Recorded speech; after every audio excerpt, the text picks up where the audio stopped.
Lithium-ion batteries supply power to various devices. These batteries are commonly used in cell phones, laptops, and tablets. Lithium-ion batteries are also used in electric vehicles, electric bikes, and electric scooters, commonly referred to as EVs, e-bikes, and e-scooters. Lithium-ion batteries store a large amount of energy and can pose a threat if not treated properly. Like any product, a small number of these batteries can be defective. They can overheat, catch fire, or explode. There are important safety tips to keep in mind when charging or storing these devices. The battery design and the materials they're made of impact their safety. Each lithium-ion battery consists of cells in which lithium serves as the agent for an electrochemical reaction that produces energy. The basic design of lithium-ion batteries offer a number of advantages over conventional batteries, including greater energy density and cell voltage, and little loss of charging capacity over time. But these benefits also introduce a number of potential safety hazards related to thermal stability and internal short circuits. The most important added risk is that, unlike most other batteries, the electrolyte used in lithium-ion batteries is flammable. A recent surge of electric bike and electric scooter fires in New York has brought new attention to the dangers of lithium-ion battery fires and increased scrutiny of safety compliance. Fires occur due to manufacturer or design flaws, damage to the battery causing the battery to short, exposure of the battery to intense heat, and the use of the wrong charger to charge the battery. Once a battery overheats, it can lead to a thermal reaction inside a battery. This is known as a thermal runaway event. The reaction produces enough heat to cause adjacent battery cells to also catch fire or explode. These fires happen incredibly quickly, and due to the self-sustaining process of thermal runaway, lithium-ion battery fires are also very difficult to extinguish. They can also leak toxic chemicals which are dangerous to people and pets.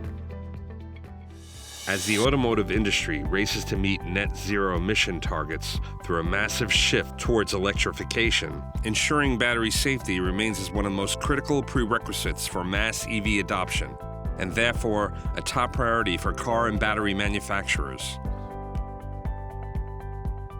With various reported cases of EVs catching fire in different contexts, manufacturers, consumers, and regulators look to the topic of fire protection and battery safety with an increased focus and concern over the safety of the passengers and the roads. Large batteries, such as those used in EVs, are also susceptible to overheating and thermal runaway. These batteries can reignite hours or even days after the initial event, even after being extinguished. This phenomena occurred recently after Hurricane Ian made landfall in Florida. Significant storm surge brought salt water inland, submerging many vehicles at least partially in salt water. The salt water within the battery led to the batteries short-circuiting and catching fire. The time frame which a damaged battery can ignite has been observed to vary widely, from days to weeks. EV battery fires can be very time and resource-intensive for responders. There are safety risks for responders related to the emission of toxic and flammable gases from damaged batteries and the unpredictability of thermal runaway and reignition. One thing is certain, these lithium-ion batteries are not going away anytime soon, so it's important to know how to safely deal with these batteries. Here are some safety tips if you use any device powered by lithium-ion batteries. When purchasing devices, be sure the equipment has been tested by the underwriter's laboratories or a qualified testing laboratory. The UL mark shows that the product has been safely tested. Only use the battery designed for the device. Put batteries in the device right away. Follow the manufacturer's instructions for charging and storage. Do not charge a device under your pillow, on your bed, or a couch. Keep batteries and devices at room temperature. Do not place in direct sunlight or keep them in hot vehicles. Store batteries away from anything flammable. If a battery overheats or you notice an odor, change of shape or color, leaking, or odd noises from a device, discontinue use immediately. If safe to do so, move the device away from anything that can catch fire and call 911. If you own an e-bike, you can minimize the risk of a fire by avoiding leaving your e-bike battery unattended during charging and avoid purchasing used batteries or chargers. You should also avoid overcharging. Store and charge e-bikes, e-scooters, and batteries away from exit doors and anything that can get hot or catch fire. If you own an EV, here are steps you can take to lower your risk of fire and electric shock injury related to charging EVs.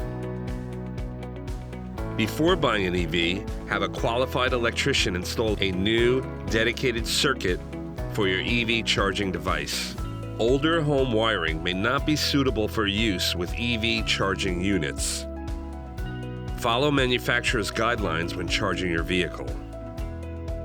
Purchase a charging device that is certified by a nationally recognized testing laboratory. Plug the EV charger into an outlet designed to handle the amperage of the charging device. Never use a multi-plug adapter or extension cord.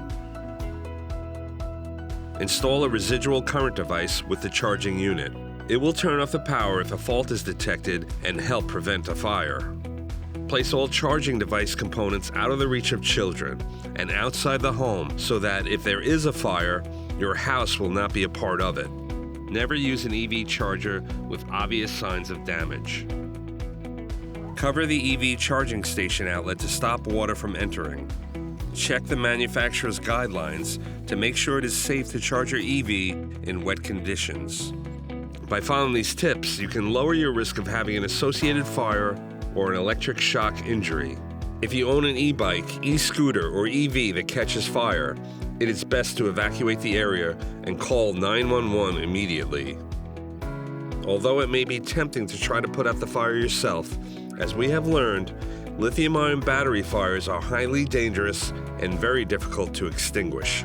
The best course of action is to protect your own safety and allow the fire department to handle the fire. It's worth stressing that these fires make up only a small percentage of all fires. But then, fires are still a cause for concern, resulting in property damage, injuries, and even death. The ferociousness of a lithium-ion battery fire means multiple trucks are called, diverting attention away from other emergency services. Follow these safety tips and greatly reduce your chances of having to deal with a lithium-ion fire.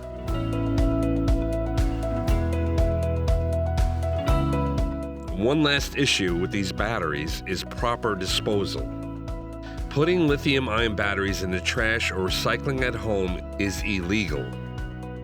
Recycle batteries by taking them to a battery recycling location. The Town of Smithtown Municipal Services Facility gladly accepts lithium-ion batteries for recycling. The town's municipal service facility is located at 85 Old Northport Road in Kings Park and is open Tuesday through Saturday from 7 a.m. to 11:45 a.m. and then from 12:45 p.m. to 3:15 p.m. Many local stores also offer free battery recycling, and you can visit www.dec.newyork.gov for additional information. For KISS, this is Kenny Bernardini, and remember, keep it safe, Smithtown.